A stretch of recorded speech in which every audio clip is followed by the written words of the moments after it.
प्यारे बच्चों, सुप्रभात। आज हम पढ़ेंगे मियाँ नसरुद्दीन साहबो। उस दिन अपने मटिया महल की तरफ से न गुजर जाते तो राजनीति, साहित्य और कला के हजारों हजार मसीहों के धूम धड़के में नानबाइयों के मसीहा मियाँ नसरुद्दीन को कैसे तो पहचानते और कैसे उठाते लुत्फ उनके मसीही अंदाज का। हुआ यह कि हम एक दोपहरी जामा मस्जिद के आड़े पड़े पटिया महल के गढ़ैया मोहल्ले की ओर निकल गए। एक निहायत मामूली अंधेरी सी दुकान पर पटापट आटे का ढेर सनते देख ठिठके। सोचा सेवइयों की तैयारी होगी, पर पूछने पर मालूम हुआ खानदानी नानबाई मियाँ नसरुद्दीन की दुकान पर खड़े हैं। मियाँ मशहूर हैं 56 किस्म की रोटियां बनाने के लिए।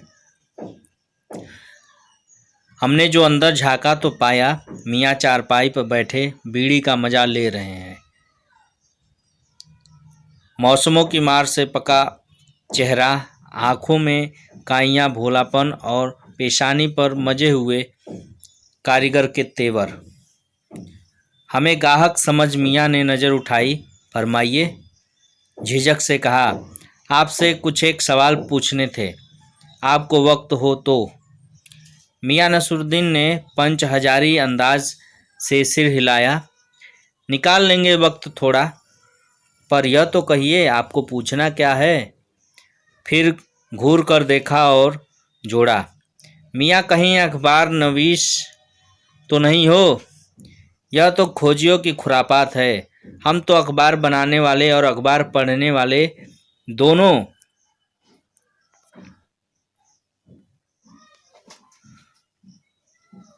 को ही निठल्ला समझते हैं। हाँ, कामकाजी आदमी को इससे क्या काम है। खैर, आपने यहाँ तक आने की तकलीफ़ उठाई ही है तो पूछिए, क्या पूछना चाहते हैं। पूछना यह था कि किस्म किस्म की रोटी पकाने का इल्म आपने कहाँ से हासिल किया।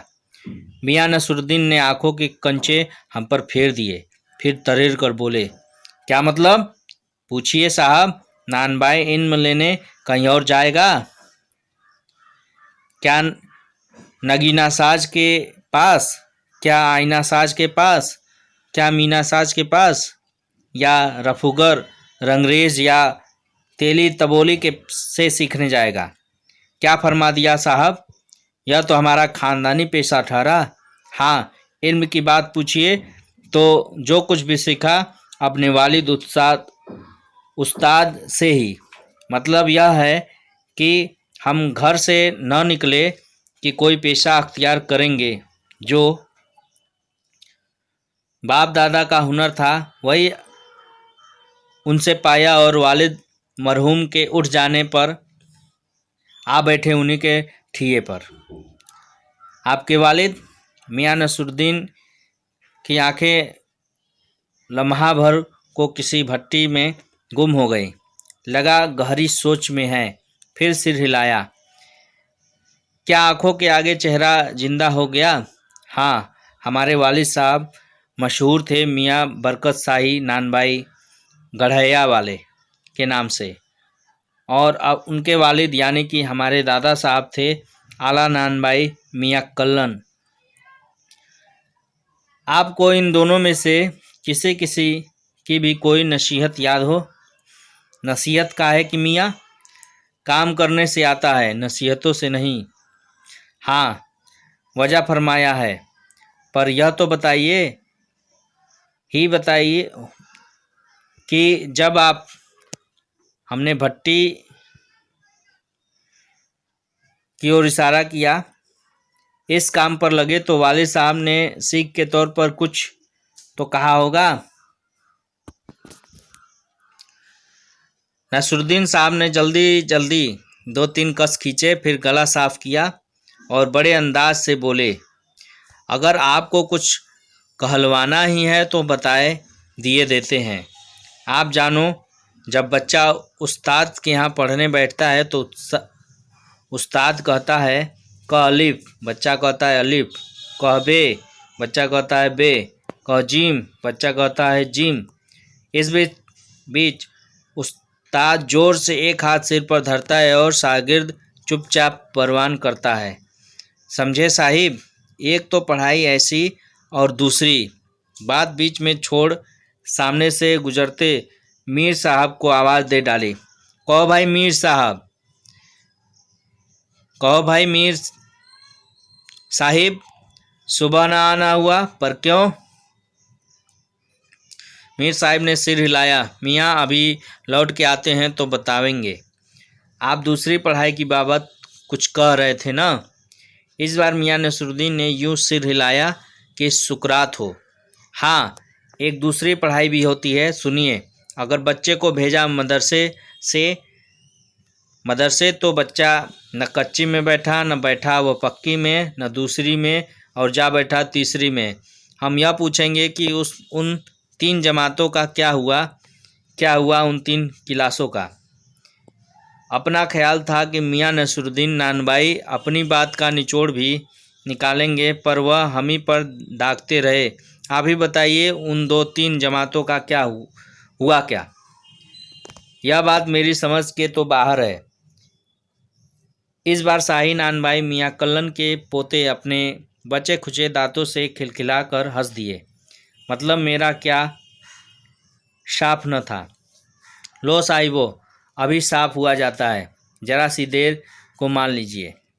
हम बर्तन धोना न सीखते, हम भट्टी बनाना न सीखते, भट्टी को आँच देना न सीखते, तो क्या हम सीधे नानबाई का हुनर सीख जाते? मियाँ नसरुद्दीन हमारी ओर कुछ ऐसे देखा कि उन्हें हमसे जवाब पाना हो। फिर बड़े ही मज़े अंदाज में कहा, कहने का मतलब साहिब यह कि तालीम भी बड़ी चीज़ होती है। सिर हिलाया, हैं साहिब माना।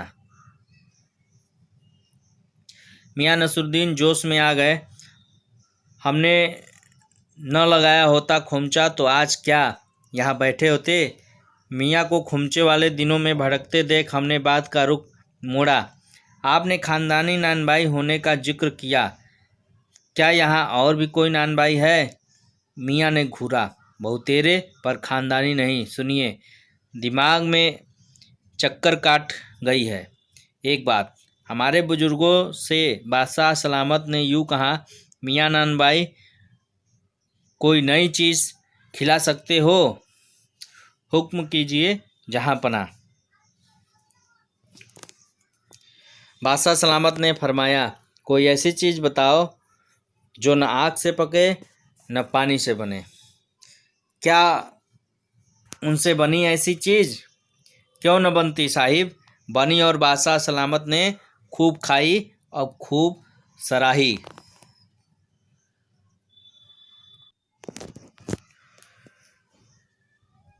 आगे का पाठ हम अगले वीडियो में पढ़ेंगे। तब तक के लिए धन्यवाद।